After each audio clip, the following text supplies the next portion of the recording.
तो फ्रेंड्स, आज है थर्सडे और इस दिन होता है हमारी गवर्नमेंट हॉस्पिटल के अंदर बच्चों का इम्यूनाइजेशन। तो हम लेके जा रहे हैं मेरी सिस्टर के बच्चे को जो 1.5 महीने का है, तो उसका इम्यूनाइजेशन होगा। चलिए मैं आपको दिखाती हूँ किस तरीके से होता है वो। मिलते हैं बाद में। बाहर बहुत ज़्यादा धूप थी और उसे हम गाड़ी पे नहीं लेके जा सकते थे, तो हम लोग टैक्सी का वेट कर रहे थे। और इधर ये मेरी sister first time after delivery बाहर आई, तो बहुत घबरा रही थी। और ये देखिए आरुष, उसकी फर्स्ट आउटिंग है आफ्टर बर्थ, तो एंजॉय। और ये हम पहुंच चुके हैं टीकाकरण कक्ष में। यहाँ हमने अपना ममता कार्ड दिया सिस्टर को और सिस्टर ने उसका रजिस्ट्रेशन करके वेट करने को बोला। तो अब हम लोग यहाँ पे वेट करेंगे।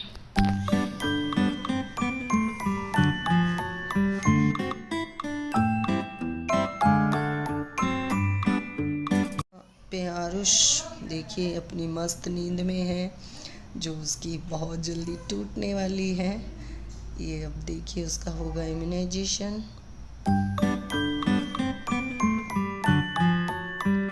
फ्रेंड्स, हो गया है आरुष का इम्यूनाइजेशन और अब हम जा रहे हैं ओपीडी की तरफ, ताकि उसके लिए एक पैरासीटामोल ले सकें। और उससे पहले हमें कहा गया था कि हम रूम नंबर 31 में जाएं, बट क्योंकि ये प्राइवेट में हुआ है तो इसका ऑनलाइन रजिस्ट्रेशन नहीं ज़रूरी था।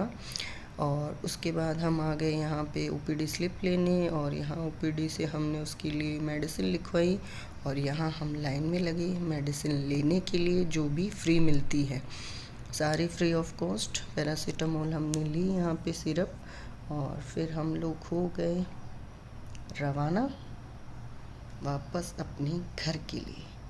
ये देखिए हम रवाना हो गए हैं अपने घर के लिए। और आरुष बहुत ही सिंसियर, बहुत स्ट्रॉन्ग बच्चा, बिल्कुल भी नहीं रोया।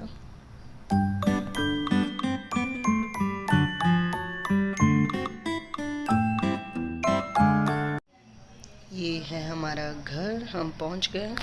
अब जैसे कि इम्यूनाइजेशन हो गया था, तो इसको बुखार ना हो उसके लिए हम पैरासीटामोल सिरप जो लिखी थी वो दे देंगे। बहुत स्ट्रॉन्ग बच्चा, बिल्कुल भी नहीं रोया, बहुत गहरी नींद में था।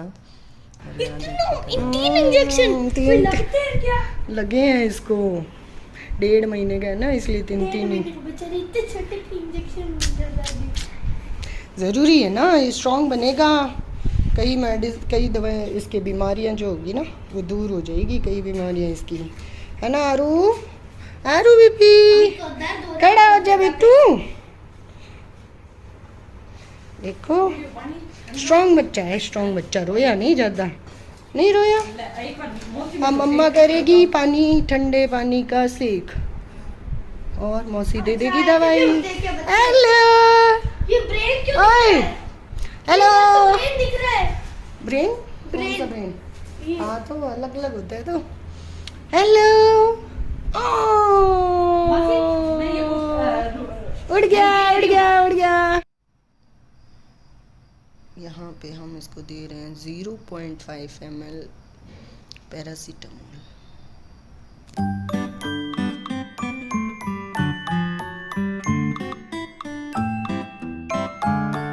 तू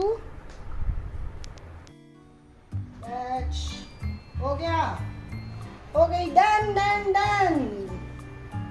स्ट्रॉन्ग बच्चे मतलब लूडो हो गया हमारा। हाँ ठीक है ठीक है ठीक है। तो सिर्फ पानी का ठंडा सेक करना है। कहाँ पे आरू गिट्टू, अच्छे अच्छे रखना इसको बच, और कुछ नहीं करेंगे तेरे, कुछ नहीं होगा। अच्छे पानी का, बर्फ का अगर अपन ने किया तो चमड़ी जलेगी, चमड़ी जल सकती है ना। एक तो ठंडो ठीक है ना, तो ठंडा तो चाहिए ही, नहीं तो फायदा क्या है। ओए आरुष, ओ आरुष, आरुष। तो फ्रेंड्स, जैसा कि आपने देखा कि आज हमने आरुष का वैक्सीनेशन करवाया है। आज उसका इम्यूनाइजेशन था 1.5 महीने वाला, तो आज हम लोग उसका इम्यूनाइजेशन करवाने गए। ये सब उसी की झलकियां हैं जो मैं आपको बता रही हूँ। और इम्यूनाइजेशन करवाना क्यों ज़रूरी है, क्यों? क्योंकि ये आपके बच्चे को प्रोटेक्ट करेगा बहुत सी ऐसी बीमारियों से जो कि फ्यूचर में उसको, अगर वो इन्फेक्टेड होता है तो उसके लिए एक, कहते हैं ना, लाइफ थ्रेटनिंग हो सकती है। जीवन भर के लिए कुछ ऐसी बीमारियां उसके साथ हो जाएगी जो वो हमेशा आप लोग रिग्रेट करोगे कि हमने हमारे बच्चे का इम्यूनाइजेशन टाइम पे नहीं करवाया, जिसकी वजह से वो इन बीमारियों से सफ़र कर रहा है। इम्यूनाइजेशन में जो वैक्सीन लगती है वो वैक्सीन आपके बच्चे के अंदर पहले से ही उन बीमारियों के प्रति लड़ने की क्षमता पैदा कर देगी। तो जब कभी भी अगर ऐसा कोई इन्फेक्शन के वो कांटेक्ट में आता है, तो क्योंकि ये बीमारियां बहुत कॉमन है, हर बच्चे को इन्फेक्टेड कर सकती हैं और परमानेंट डिसेबिलिटी भी कर देती है कई बार, तो उनके लिए अगर हम ये इम्यूनाइज़ करके रखेंगे अपने बच्चे को तो वो चीज़ें उसके साथ नहीं होगी और उनको प्रोटेक्ट करके रखेगी। और जब कभी वो ऐसे इस वायरस से इन्फेक्टेड कांटेक्ट में आएंगे तो क्योंकि उनकी बॉडी ऑलरेडी स्ट्रॉन्ग है, उनकी बॉडी में वैक्सीन की वजह से उस टाइप की एक, कहते हैं ना, उसके जैसी एक सिमिलर बीमारी ऑलरेडी होगी, तो जब वो वायरस एंटर करेगा उनकी बॉडी में तो ऑलरेडी वो उसके साथ लड़ के और उसको ख़त्म कर देगा, जिससे वो उसको प्रॉब्लम बच्चे को नहीं कर पाएगा उतना वायरस। तो ये इम्यूनाइजेशन करवाने बच्चों के बहुत ज़रूरी होते हैं जो अप टू 5 ईयर तक हैं। बट इसमें जो इम्पोर्टेंट चीज़ें हैं वो मैं आपको बताना चाहूँगी। जैसे कि मैंने देखा है कि आप लोग इम्यूनाइजेशन करवाते हैं तो आजकल की जो महिलाएं हैं, जो नई नई माँ बनी हैं, तो बहुत सी ऐसी चीज़ों को लेके वो परेशान रहते हैं। बट ये चीज़ें आपकी ओवर कंसर्निंग, आपका ओवर पॉसेसिवनेस आपके बच्चे के लिए प्रॉब्लम कर सकता है। क्यों कि ऐसा ज़रूरी नहीं है अगर 1.5 महीना बोला तो एग्जैक्ट 1.5 महीने पे ही लगे। अगर 7 दिन का प्लस माइनस विंडो हो जाता है तो वो चलता है।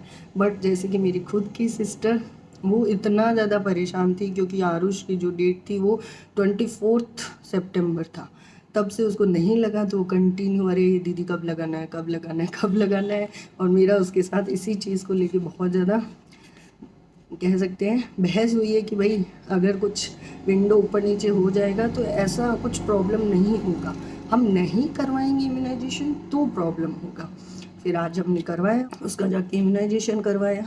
अब क्या होता है कि महिलाएं, 2 चीज़ें बड़ी चीज़ वो दिमाग के अंदर, एक तो गवर्नमेंट हॉस्पिटल में नहीं करवाएंगे। मुझे ये नहीं समझ में आया कि गवर्नमेंट हॉस्पिटल में क्या प्रॉब्लम होती है। इवन आप देखेंगे गवर्नमेंट हॉस्पिटल में जो वैक्सीन है वो कंटिन्यू मॉनिटरिंग में रहती हैं। उनके पास एक डेटा लॉगर होता है, वो स्टेट लेवल तक कांटेक्ट में रहता है और उस लॉगर में अगर थोड़ा भी टेम्परेचर ऊपर नीचे होता है तो वो डायरेक्ट स्टेट तक उसकी बात जाती है कि आपका लॉगर, उसकी अलार्मिंग होती है कि आपका लॉगर आउट ऑफ टेम्परेचर हो गया है, आपकी वैक्सीन अब आउट ऑफ टेम्परेचर है। तो ये एक मॉनिटरिंग होती है हर थर्सडे पे भी, और कंटिन्यू लॉगर जो होता है वो कंटिन्यू मॉनिटरिंग भी होता है। प्राइवेट का मैंने नहीं देखा कि ऐसी कुछ मॉनिटरिंग उनकी हो रही है। और सबसे मेन, वैक्सीन बनाने के लिए भारत में सिर्फ 2 ही कंपनी है, एक तो भारत बायोटेक और एक सीरम इंस्टीट्यूट, और यही दोनों गवर्नमेंट सप्लाई भी करती है। गवर्नमेंट सप्लाई में वही वैक्सीन आपको फ्री मिलेगी जो आप प्राइवेट में पैसे दे के लगवाएंगे बच्चे को, और सेम अमाउंट इतनी ज़्यादा वो लेते हैं। और आजकल के बच्चे, आजकल की नई नई माएँ, हमें प्राइवेट में करवाना है, प्राइवेट में चाहे वो 2-2, 3-3 हज़ार रुपये एक वैक्सीन के लिए, फिर भी वो करवा लेते हैं, जबकि सेम वही वैक्सीन, सेम वही कंपनी सप्लाई कर रही है वो वैक्सीन, जो कि कंटिन्यू मॉनिटरिंग में है गवर्नमेंट की और गवर्नमेंट हॉस्पिटल्स में फ्री मिल रही है।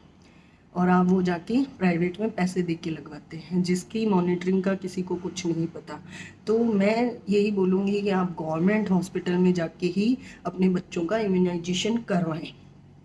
एक बहुत सुनने में आता है कि पेनलेस, जो प्राइवेट वाले हैं वो पेनलेस वैक्सीनेशन करते हैं। पहली बात तो अभी चला है पेनलेस का ट्रेंड, बट बच्चे को शुरू से ही आपको पेनलेस क्यों करवाना है? आपका बच्चा थोड़ा पेन लेगा तो ही तो उसकी इम्यूनिटी डेवलप होगी। और आप देखिए आरुष, उसको जब वैक्सीन लगी है, 3 उसको आज वैक्सीन लगी है, दोनों पैर पे और एक हैंड पे। फिर भी उसका इतना रोया नहीं है। तो ऐसा नहीं है, कोई पेनलेस नहीं होता, कोई पेनफुल नहीं होती है। वैक्सीन सिर्फ एक बार जब लगता है, जैसे चींटी ने काटा हो वैसा ही एक पेन होता है। उसमें कुछ बच्चों को बहुत ज़्यादा पेन फील होता है, क्योंकि वो बच्चों की हेल्थ, उनकी बॉडी मास उन पे डिपेंड करता है। अगर उनकी मसल्स कम है तो पेन ज़्यादा हो रहा है। और ये इंट्रामस्कुलर ही होते हैं जो आपकी मसल्स में लगते हैं। वैक्सीन आपकी मसल्स पे लगेगी। और अब तो सबको एक्सपीरियंस हो गया होगा कि वैक्सीन किस तरीके से लगती है और कितना पेन उसका होता है। तो पेनलेस वाला भी कोई इतना सीन नहीं है कि आप प्राइवेट में जाएं, इतने रुपए दें और एक पेनलेस वैक्सीन लगवाएं। आज जो उसको लगी है वो 3 वैक्सीन्स और 2 ओरल मिला है उसको। तो जो ओरल में है वो ओरल पोलियो वैक्सीन है, और एक रोटा वायरस, जो से डायरिया जो होता है बच्चों में, उसको बचाने के लिए रोटा वायरस इंजेक्शन वैक्सीन दी जाती है, जो दोनों ही बाय माउथ दी जाती है, ड्रॉप की तरह होती है, वो देते हैं हम। फिर उसको लगी एक पेंटा वैक्सीन। पेंटा यानी 5। इसमें टोटल 5 ऐसी वैक्सीन्स हैं जो आपकी बच्चे को 5 बीमारियों से बचाएगा, यानी पेंटा 5 in 1। एक वैक्सीन के अंदर 5 बीमारियों से बचने का कॉम्बिनेशन है। वो कौन कौन सी है?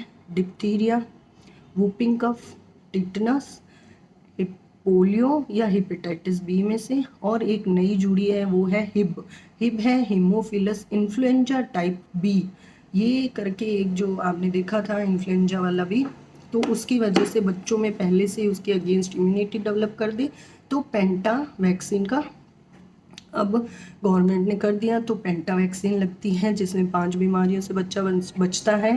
पहले ये डीपीटी ही लगता था, डिप्थीरिया, वूपिंग कफ यानी पर्टूसिस और टिटनस का, लेकिन अब 5 करके इसे पेंटा बोल दिया। और एक लगती है पीसीवी, यानी जो निमोकोकल इन्फेक्शन होते हैं, निमोनिया का जो इन्फेक्शन होता है उससे बच्चे को प्रोटेक्ट करती है। ऐसे करके और एक हुआ जो ओरल पोलियो दिया, उसी का जो इंजेक्टेबल पोलियो वैक्सीन जो बच्चे को पोलियो से बचाएगी। इस तरीके से 3 इंजेक्टेबल और 2 ओरल उसको 1.5 महीने में लगवाना चाहिए, क्योंकि ये आपके बच्चे की इम्यूनिटी को डेवलप करेगा। होम्योपैथी के जो कॉन्सेप्ट है वो ऐसा ही है कि जो चीज़ बीमारी पैदा करती है उसी चीज़ की दवाई आप दे दो वो उसको ठीक कर देगी। वैक्सीन का कॉन्सेप्ट भी यही है। वैक्सीन उन्हीं वायरस से बनी हुई है जो आपके ये बीमारियां कॉज करते हैं। तो जब आपके ऑलरेडी बच्चे के अंदर वो वैक्सीन जाएगी तो वो सेम वैसी बीमारी क्रिएट कर देगी जो बच्चे की इम्यूनिटी को स्ट्रॉन्ग करेगी, ऐसी ही बीमारियों के वायरस के अगेंस्ट। तो जब भी वो रियल वायरस बाहर से अटैक करेगा तो ऑलरेडी उनके अंदर वो पावर, वो इम्यूनिटी, मैं कह सकती हूँ एक तरीके से सेम वही बीमारी ऑलरेडी उनकी बॉडी में होगी। तो जो नई बीमारी होगी, क्योंकि वो वीक होगी और अंदर वाली दवाई से पैदा हुई है तो स्ट्रॉन्ग है, तो स्ट्रॉन्ग होगी, वो वीकर को हटा के और अंदर स्ट्रॉन्ग बनी रहेगी, और जो बाहर से बैक्टीरिया और वगैरह उनको अटैक करेंगे उसको वो ख़त्म कर देगी। तो ये होम्योपैथी का भी कॉन्सेप्ट है, इसलिए वैक्सीनेशन को मैं फुली सपोर्ट करती हूँ कि आप वैक्सीनेशन ज़रूर बच्चों का करवाएं। इस तरीके से जो ममता कार्ड होता है इसको आप लेके जाएं। ये ममता कार्ड हर स्टेट में है। आप जब भी ये ममता कार्ड लेके जाएंगे किसी भी स्टेट में, किसी भी गवर्नमेंट हॉस्पिटल में लेके जाइए, वो इसको देखने के साथ ही आपके बच्चे का इम्यूनाइजेशन, टीकाकरण कर देंगे। ऐसा नहीं है कि कोई भी इसको डिनाई करेगा। हाँ, आप ये नहीं लेके जाते हैं तो प्रीवियस में आपने कितना लगा लिया, कितने महीने का बच्चा है, कौन कौन से टीकाकरण हो गए हैं, वो सब नहीं उनको ट्रैकिंग होती, तो थोड़ा बहुत आपको इंक्वायरी का सामना करना पड़ सकता है। बट अगर आपके पास ये होगा तो आप किसी भी स्टेट में, किसी भी स्टेट के किसी भी छोटे गांव में जाके लगवा सकते हैं, और बिल्कुल फ्री ऑफ कॉस्ट। मेरे को लगा कि ये चीज़ मैं आप लोगों के साथ डिस्कस करूँ, आप लोगों को बताऊँ कि इम्यूनाइजेशन करवाना चाहिए। और गवर्नमेंट प्राइवेट वाला कोई सीन मुझे नहीं समझ में आता है। जो चीज़ हमें गवर्नमेंट फ्री में प्रोवाइड कर रही है उसको हम पैसे दे के लगाएं। सेम कंपनी, सेम वैक्सीन आपको प्राइवेट में पैसे दे के लगानी है, गवर्नमेंट में आपको वो फ्री मिल रही है। अब फ्री मिल रही है तो डाउटफुल हो जाता है, बट वैक्सीनेशन में कुछ डाउट नहीं है, that I am assuring you, because हम लोग गवर्नमेंट में हैं तो हमें पता है। सो आई होप आपको मेरा ये वीडियो पसंद आया होगा। अगर आपको मेरा ये वीडियो पसंद आया है तो please do like, share, comment my videos and subscribe my YouTube channel. Thank you, take care, bye bye, stay healthy, stay safe.